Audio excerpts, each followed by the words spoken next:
Eh bien salut à tous, c'est Yugs. Aujourd'hui dans cette nouvelle vidéo, on va voir ensemble les 5 émissions télé les plus étranges que j'ai pu trouver, des concepts parfois extrêmement malsains. On va monter en intensité, on commencera par la moins pire entre guillemets et on terminera par la plus sadique. On est parti. Numéro 1, Naked Attraction. Naked Attraction, c'est une émission britannique. Elle est diffusée depuis 2016. Un célibataire cherche l'amour. Le célibataire, ça peut être un homme ou une femme. Et il se retrouve face à 6 prétendants. Mais attention, ils sont totalement nus. C'est la petite particularité. Les prétendants, ils sont dissimulés dans des cabines colorées qui sont semi-transparentes. Et au fil des manches, les cabines s'ouvrent progressivement. Ça révèle d'abord les jambes, le torse et pour finir le visage. Du coup, à chaque étape, le célibataire élimine un prétendant. Bon, je vous le dis clairement, il se base la plupart du temps sur son physique et très souvent sur ses parties génitales. Et lors de la dernière manche, il ne reste plus que 2 prétendants. C'est la finale en gros. Le célibataire, lui aussi, doit se mettre entièrement nu et faire son choix. Le couple sélectionné part ensuite en rendez-vous, mais là par contre, il se rhabille. Naked Attraction, c'est vraiment une émission totalement inédite. La nudité est exposée sans aucune censure à la télé, il n'y a pas de floutage, il n'y a rien. Et beaucoup de téléspectateurs en Angleterre trouvent le concept odieux. Certains pensent même qu'il s'agit de la plus mauvaise émission du pays. L'émission, elle est diffusée sur Channel 4, une chaîne qui est accessible à tous, donc c'est un peu fou quand même. Mais elle est diffusée tard le soir et pas à 1 heure de grande écoute. Et heureusement. Numéro 2, Man vs Beast. Man vs Beast, c'est une émission américaine. Elle a été diffusée pour la première fois en 2003 sur la chaîne Fox. Le but de l'émission, c'est de faire s'affronter des humains contre des animaux dans des épreuves de force, d'endurance ou même de rapidité. Alors je peux vous donner des exemples. Un sprinter olympique contre une girafe ou un zèbre, un éléphant qui tire un avion face à des humains, un mangeur professionnel qui affronte un ours pour manger des hot dogs. Donc là, le combat, il est perdu d'avance. L'émission, elle a connu quand même un certain succès. Ça a même donné lieu à une suite, Man vs Beast 2 en 2004. Une émission britannique a également été filmée, mais jamais diffusée à cause des polémiques. Et cette émission, elle est très mal vue, vous en doutez, par les défenseurs de la cause animale, car elle transforme littéralement des animaux sauvages en candidats de télé-réalité. Parmi les séquences les plus marquantes, la plus célèbre reste le duel dans le désert. 44 nains ont affronté un éléphant pour tirer un avion sur une piste d'aéroport. Cette scène, elle a particulièrement choqué les associations de défense animale qui ont mis en lumière la souffrance ressentie par l'éléphant et l'absurdité de l'émission. Numéro 3, The Moment of Truth. Alors là, c'est l'émission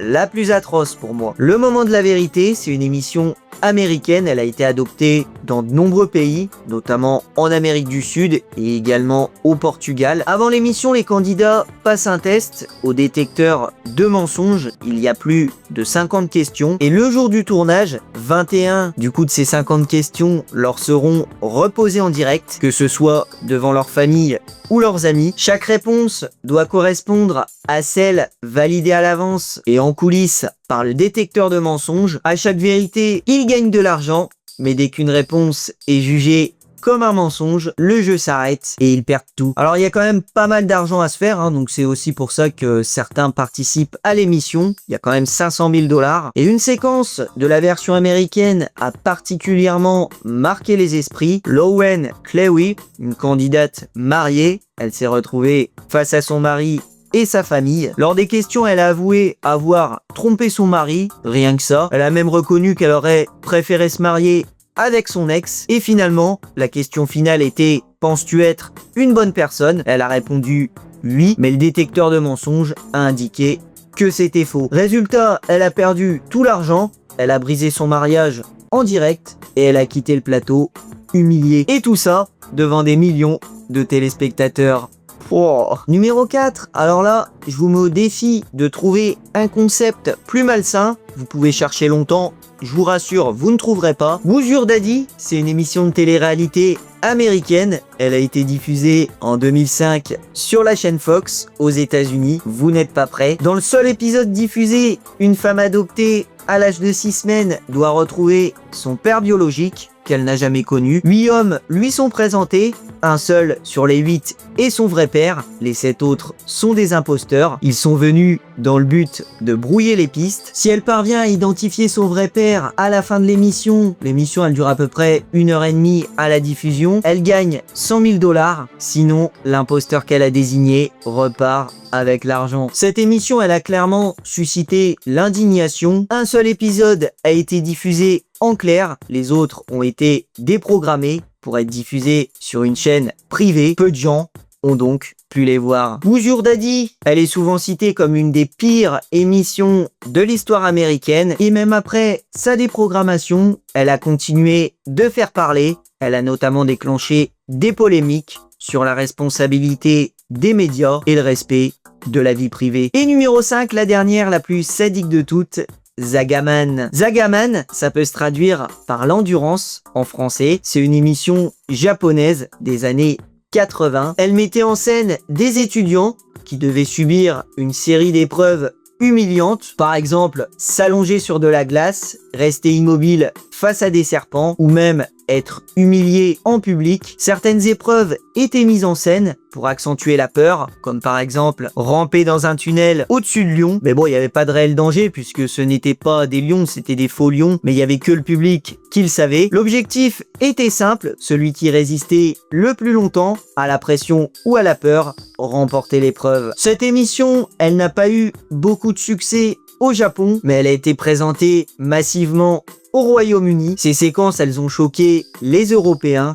qui l'ont tout de suite considérée comme l'une des émissions les plus extrêmes jamais diffusées à la télé. Bon, je rigole, hein, mais bon, même si Zagaman n'a duré que quelques années, ces épreuves extrêmes ont marqué les esprits et ont contribué à forger la réputation internationale des jeux télévisés japonais. Et aujourd'hui, on pense forcément à des émissions comme Takeshi Castle ou encore Ninja Warrior. Même si bon, elles sont beaucoup moins extrêmes que Zagaman. Voilà du coup pour les 5 émissions les plus malsaines ou malaisantes, c'est vous qui voyez, que j'ai pu trouver. On a du totalement nu, de la maltraitance animale, une émission qui brise des familles, une émission totalement malsaine avec un concept dégueulasse et une émission purement sadique. Vous pouvez également me dire lesquelles j'aurais pu rajouter à cette liste. C'était Yugs, je vous dis à bientôt dans de futures vidéos pour de nouvelles anecdotes et de nouvelles découvertes. Salut tout le monde. Entre 1972 et 1973, il va assassiner 8 jeunes